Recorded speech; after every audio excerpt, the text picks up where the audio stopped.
Bienvenidos a este análisis a fondo. Hoy vamos a explorar un tema que es verdaderamente complejo, bastante oscuro y absolutamente fundamental para entender la geopolítica moderna. Vamos a adentrarnos en cómo las lagunas legales, específicamente las diferentes interpretaciones de lo que llamamos terrorismo de Estado, se entrelazan, o sea, de manera directa, con la evolución ideológica y estratégica del yihadismo global. Así es. Y para lograr esto de manera rigurosa, nos estamos basando en un conjunto de investigaciones académicas muy sólidas. Tenemos textos sobre Derecho Penal Internacional de Henry Torres Vázquez y análisis exhaustivos sobre terrorismo global de expertos como Manuel González Hernández, Javier Jordán y Fernando Reinares. Exacto. La misión de nuestro análisis hoy es desentrañar algo que, a primera vista parece un mero debate doctrinal o académico, pero que en realidad tiene consecuencias letales. Hablamos de la inmensa dificultad para definir el terrorismo de Estado y cómo este vacío en el derecho internacional alimenta la justificación ideológica de grupos como Al-Qaeda y el Estado Islámico. Es un cruce fascinante, la verdad. Un cruce entre la filosofía legal y la guerra asimétrica. Totalmente. Pero antes de arrancar de lleno, es imperativo hacer una aclaración explícita e imparcial para quienes nos escuchan. El material analizado hoy contiene temas políticos, legales y religiosos altamente sensibles. Quienes conducimos este espacio no tomamos partido ni respaldamos de ninguna manera las posturas ideológicas o políticas expuestas por los grupos o gobiernos mencionados. Nuestro único objetivo es reportar e interpretar fielmente la información de las fuentes originales para la comprensión de la audiencia. Bueno, hecha la aclaración, creo que podemos empezar. Ok, vamos a desempacar esto.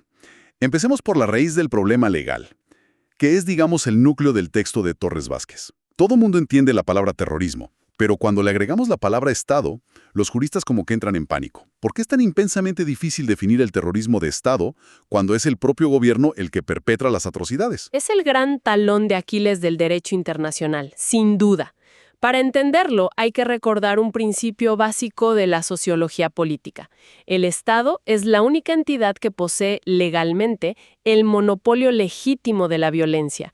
O sea, solo el Estado puede tener ejércitos, policías y usar la fuerza para mantener el orden.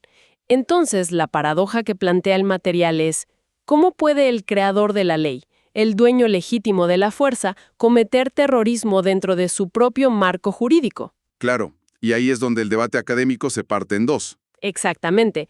Tienes a una facción de juristas muy estricta, liderada por figuras como Carmen Lamarca Pérez.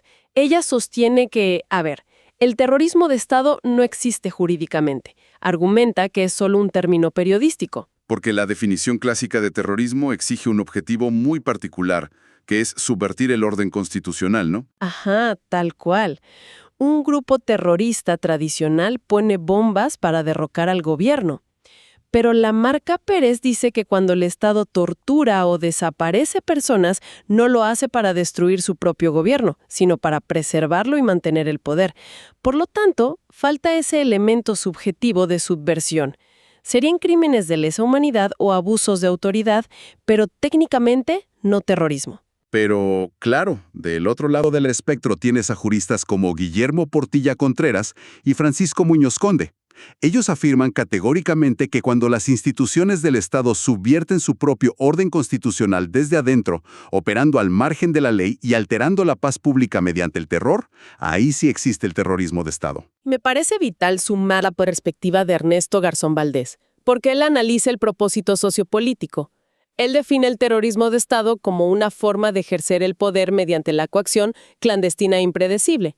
El objetivo no es la justicia, es crear un temor generalizado y obediencia absoluta, incluso contra personas manifiestamente inocentes, anulando por completo la actividad judicial. Lo cual convierte al Estado en un cartel criminal, básicamente. Lo fascinante aquí es notar cómo los gobiernos utilizan esta misma indefinición a su favor. Al no haber un marco claro, lo camuflan. Lo llaman antiterrorismo o guerra sucia para justificar acciones que vulneran los derechos humanos. Las fuentes mencionan el caso de la Audiencia Nacional de España, el caso Amedo y Domínguez, con los grupos antiterroristas de liberación, los GAL. Un ejemplo perfecto. Agentes del Estado usan tácticas criminales contra el grupo separatista ETA, pero la justificación legal es que defendían al Estado, no lo subvertían. Y esto nos lleva a conectar este vacío legal con el yihadismo global, porque uno pensaría que le importa a un extremista en Medio Oriente un debate doctrinal europeo. Les importa muchísimo. Esa falta de un marco legal internacional fuerte que castigue la violencia de Estado es su mayor herramienta de legitimación. Pero para entender cómo la usan, tenemos que hablar de la ideología que comparten Al-Qaeda y el Estado Islámico, el salafismo yihadista. Exacto. El salafismo busca la purificación del Islam, una interpretación literal del Corán, y el objetivo final, que comparten ambos grupos, es reinstaurar el califato global regido por la Sharia. Así es.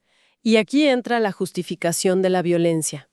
Al no haber leyes internacionales que frenen lo que ellos perciben como agresiones estatales de gobiernos occidentales o regímenes locales que ellos consideran apóstatas, estos grupos justifican su violencia política.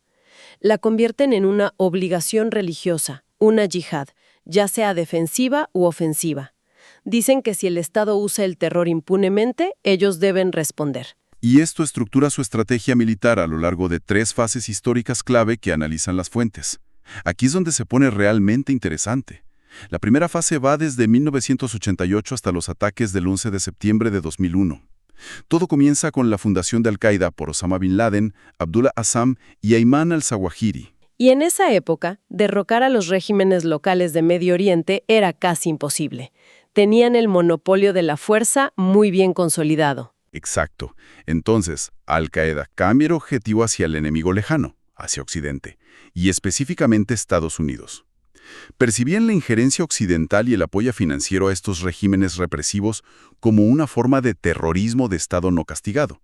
Justificaron ataques a gran escala, como las embajadas en África y luego el 11S, argumentando que debían debilitar a los responsables directos del sufrimiento de la comunidad musulmana. Una lógica de golpear a la cabeza de la serpiente.